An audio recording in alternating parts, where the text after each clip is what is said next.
예수님께서 이 베데스다 연못가에 있던 병든 자를 치료하신 말씀이 5장에 기록되어 있습니다.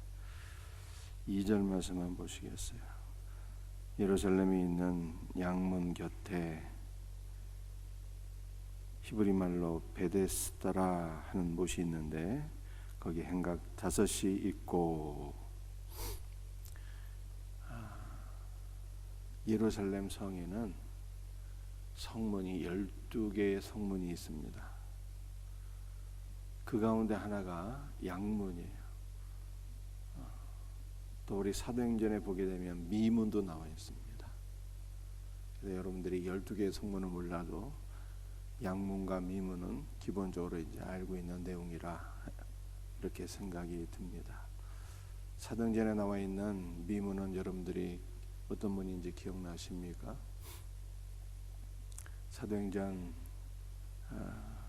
2장 말씀을 보게 되면은 성전 미문에 나면서부터 안진뱅이가 앉아 있었는데 제9시 기도 시간에 베드로와 요한이 성전에 기도하기 위하여 들어가려 했을 때 성전 미문에 앉아있던 안진뱅이가 무엇을 얻을까 하고 베드로를 바라보고는 베드로가 아주 유명한 말씀을 선포하죠.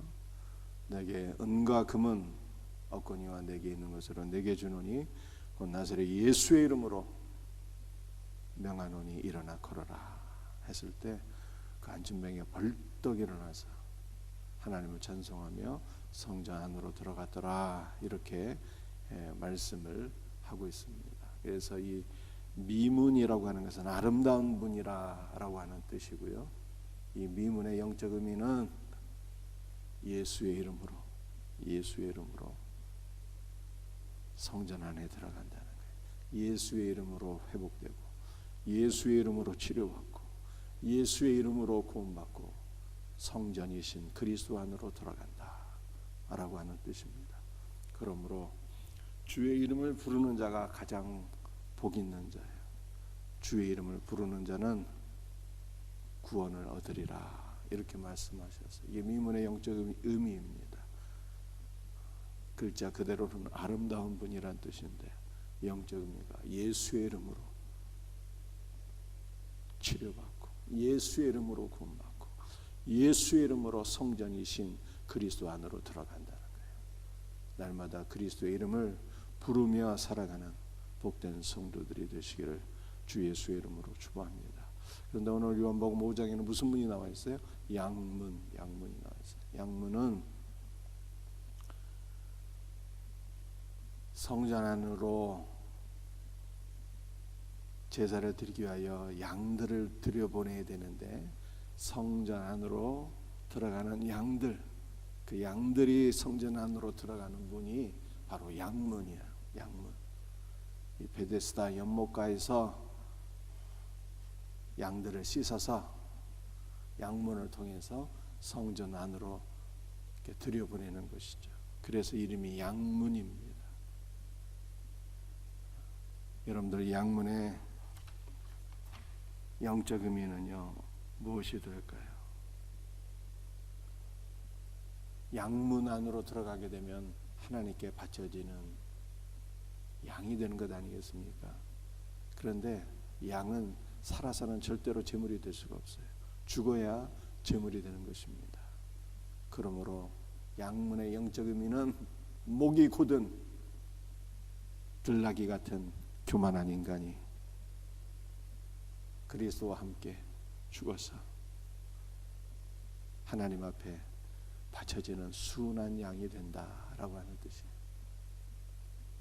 여러분들 양문의 의미, 우리 모두가 그리스도와 함께 죽어서 우리 안에 있는 모든 교만의 악한 심령들이 다 꺾여서 하나님 앞에 제물이 될 만한 순한 양들이 되기를 주님의 이름으로 축복합니다. 여러분들이 베데스다라고 있잖아요.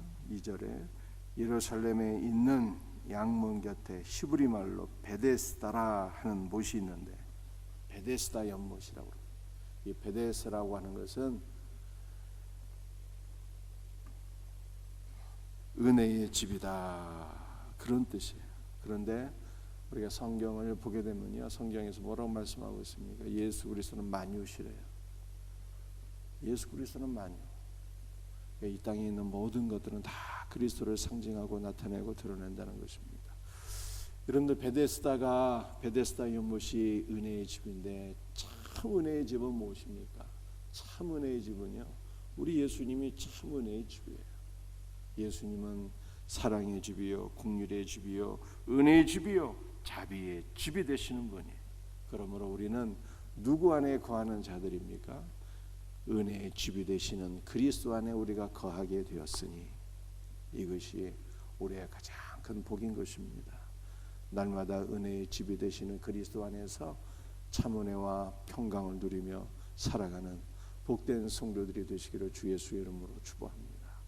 예수님 안에는 은혜와 평강이 있지만 예수님 밖으로 나가게 되면 재미있을 것 같은데, 좋을 것 같은데, 행복할 것 같은데 영원한 사망이에요. 이것을 나타내 주는 것이 누가복음 15장에 기록된 바로 탕자의 비유인 것입니다. 탕자가 아버지의 집을 떠나면 좋을 줄 알았는데 떠나보고 나니까 사망이라. 다시 아버지의 집으로 돌아왔을 때 그가 큰 기쁨과 은혜와 평강을 누리게 되는 것입니다. 늘 예수 그리스도 안에 거함으로 은혜와 평강을 누릴 수 있는 우리 복된 성도들 되시기를 주 예수의 이름으로 축복합니다. 그런데 이 베데스다 연못가에 누가 있었습니까? 38년 된 병자가 있었어요. 그런데 이 병자가 예수님을 만나게 됩니다. 예수님께서 6절에 말씀하세요. 뭐라고 말씀하셨습니까? 예수께서 그 누운 것을 보시고 병이 벌써 오래된 줄 아시고 이르시되 내가 낫고자 하느냐? 38년 된 병자에게 내가 낫고자 하느냐 물으셨어요. 그랬더니 병자가 하는 말이 7절입니다. 병자가 대답하되 주여, 물이 움직일 때 나를 못에 넣어 주는 사람이 없어 내가 가는 동안에 다른 사람이 먼저 내려가나이다. 여러분들, 이 베데스다 연못가에는요 한 가지 전설이 내려오고 있는데, 어떠한 전설입니까? 물이 움직인다는, 물이 동한다는 거예요. 물이 동할 때 먼저 들어가는 사람은 낫겠다 하는. 그런데 이 38년 된 병자는 소망이 없어요. 왜냐하면 전혀 걸을 수 있는 상황이 아니거든요. 다른 사람들이 먼저 연못가에 들어가므로 나는 소망이 없나이다, 이렇게 얘기하고 있어요. 여러분들, 베데스다 연못가에 움직이는 물, 그 물이 치료의 문이래요. 그 물이 생명의 물이래요. 그 물이 구원의 물이래요. 그런데 이 베데스다의 연못가에 그 치료의 물, 생명의 물, 구원의 물, 그 움직이는 동하는 물, 그 물은 누구를 상징하는 거예요? 바로 예수님을 상징하는 거예요.